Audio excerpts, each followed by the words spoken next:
What is poppin' fam? My name is Brendan Myers, and in today's video we're gonna be talking about symmetry. Left to right, biceps, chest to legs, everything. We're gonna figure it out. So buckle up and let's get started.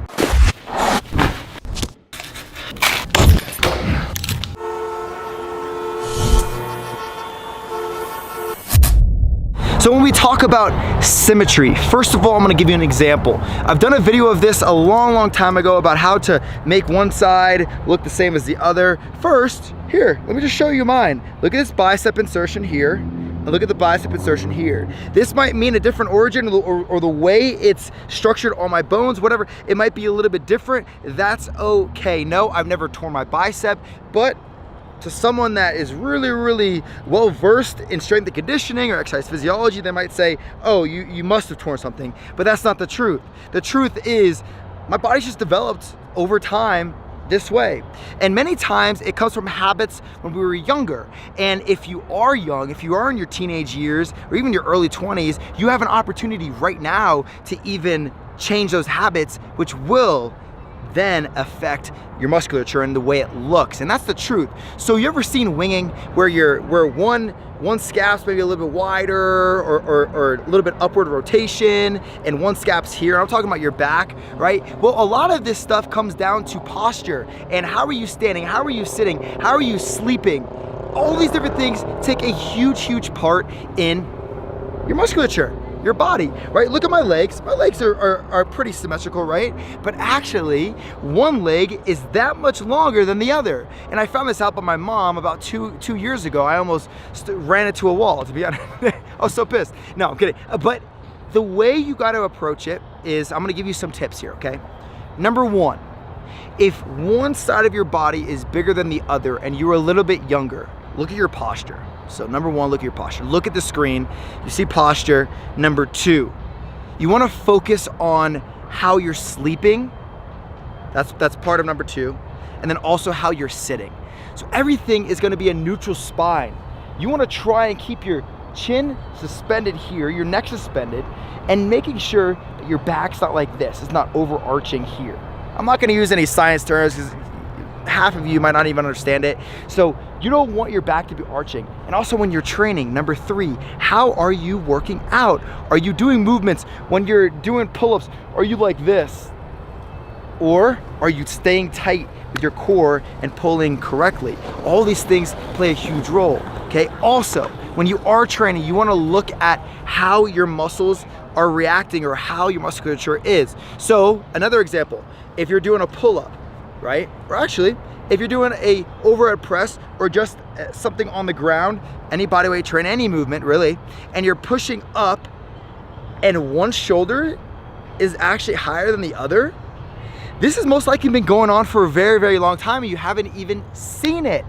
The reason being is because it's just natural to you. And what you're really doing, there's musculature that's actually overcompensating. Maybe you hurt your shoulder a long time ago. Maybe you hurt the other shoulder a long time ago. Maybe your hip. Maybe you tore your hip flexor or you pulled your hamstring at one point. This has everything to do with the symmetry of your body. Also, if you are teenage, younger 20s, and you see, actually anybody, and you see that one muscle is a lot bigger than the other, and I'm talking about like a substantial difference, right? Mine are fine, okay? And I'm actually gonna get to an example with my shoulders because you'll understand a little bit more clearly as I give you the example. But if you're in that situation and one bicep's bigger than the other, whatever it is, or you feel like it's so much weaker, all I want you to do is increase the frequency for the week. So instead of just 2 days per week, let's say you're working chest, you need to get your chest bigger and one side of your chest is a little bit bigger than the other side. Don't switch up the reps and stuff on one arm. You don't want to do that. But when you are doing any type of a barbell movement or you're doing a push-up or a clap push-up, whatever it is, concentrate on the weaker side. And when you concentrate more on the weaker side and you actually do more time under tension, so longer amount of work through the exercise, you'll notice a huge difference in how your muscle is activating and how it's growing. And a lot of the times, the muscle that's weaker or smaller isn't activating because of another injury or a long time injury or something that you haven't been taking care of for the longest time. Surprisingly, my hip flexor has had a lot to do with my left shoulder. And when I healed my hip flexor, my shoulder got a lot better. So make sure you're looking at everything. It's not just one thing. So really focus again on just that mind muscle connection. Just, hey, I'm gonna focus here and make sure I'm squeezing and activating as much as possible. My left glute had the biggest problem for a while, and then I herniated my disc on my right side, and my sciatica on my right side got all messed up. These things have a lot of common occurrences just because this is life. This is the anatomy of the body. This is the exercise physiology of the body. So getting back to it, you want to make sure that everything is in the proper position. So retract, depress your scaps. You want to make sure neutral spine, again, tightening in that core. Maybe one foot is coming off the ground a little bit more than the other. That will actually have an effect on your bench while you're benching. So keep that in mind. Frequency, 3 times a week. Now, you're not gonna go crazy heavy every single time, obviously. So for instance, me right now, I'm developing my upper chest and my shoulders. So as you can see, it's doing pretty well, right? And it's growing. And Taylor is someone that has watched the growth of this, and it's worked. So Monday, and it all switches week to week. So you generally do about 4 weeks. It's like a 4-week program. Monday, I go a little higher volume. Wednesday, I go a little bit less volume, a little bit more weight, like a moderate day. And then on Friday, I really take it home with a lot of volume. So I'm hitting all 3 different levels, like pretty much close to intermediate to moderate, and then high intensity for the 2 other days. And I haven't hurt myself. I mean, I've been training for quite some time now for this prep, October 5th. So increase that frequency. You can also look at your rest periods in between sets. So my left shoulder is the one that I tore in 4 different places. It took me a long time to rehab. And surprisingly, it's still a little bit weaker than my right, but it's gotten stronger over time. If you see, probably like 3 or 4 weeks ago, I did a workout session, and I was doing overhead press with dumbbells, actually like 6 weeks ago. And I was going, and it was a high volume day. And what I started to realize is that my left shoulder was so fatigued towards the end of my training. So what did I do?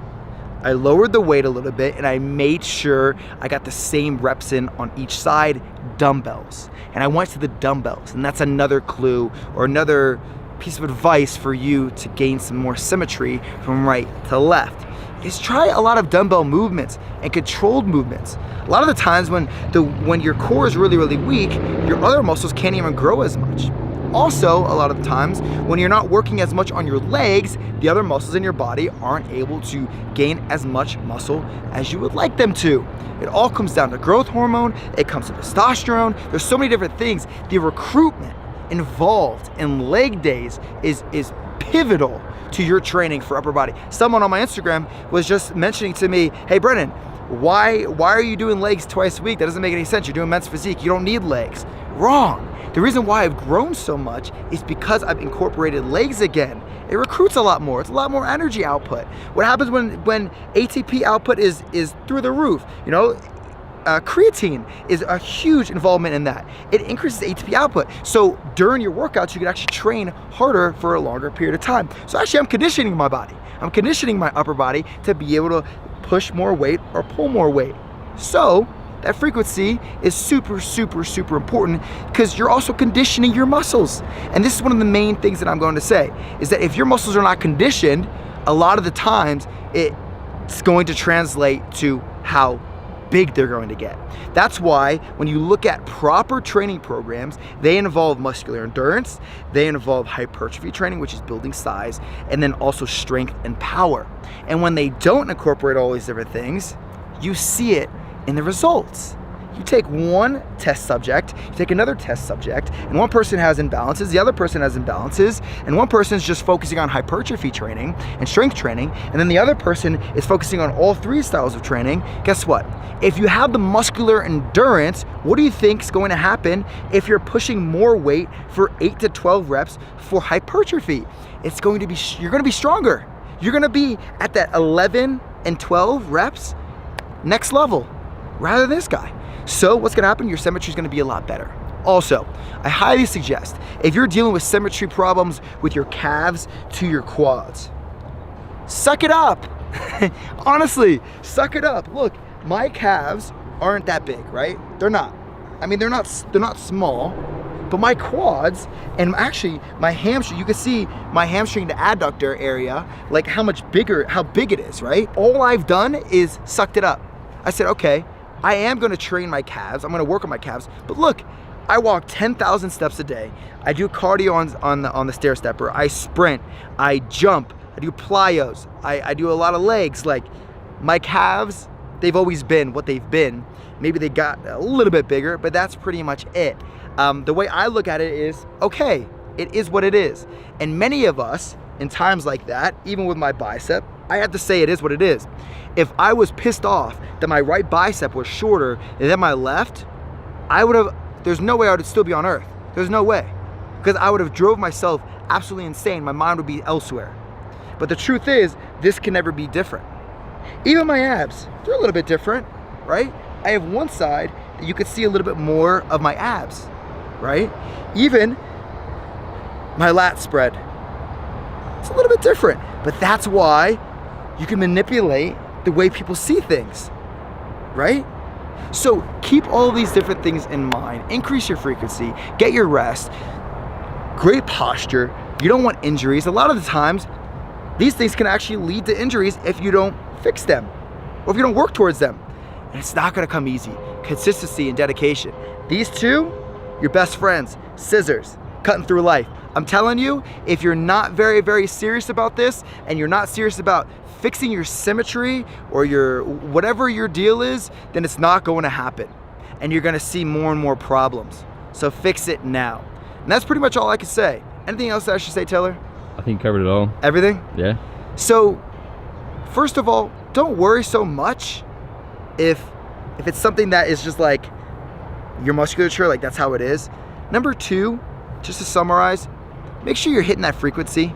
Especially if you want to get your legs bigger or whatever, it takes time. It takes a lot of time. You know, some people, it takes 10 years to finally build the mass that they've been wanting. Other people, it takes 2 years that they've been wanting. You know, your metabolism might be crazy, crazy high. My metabolism is great. It truly is. I have great genetics. At the same time, I train my ass off.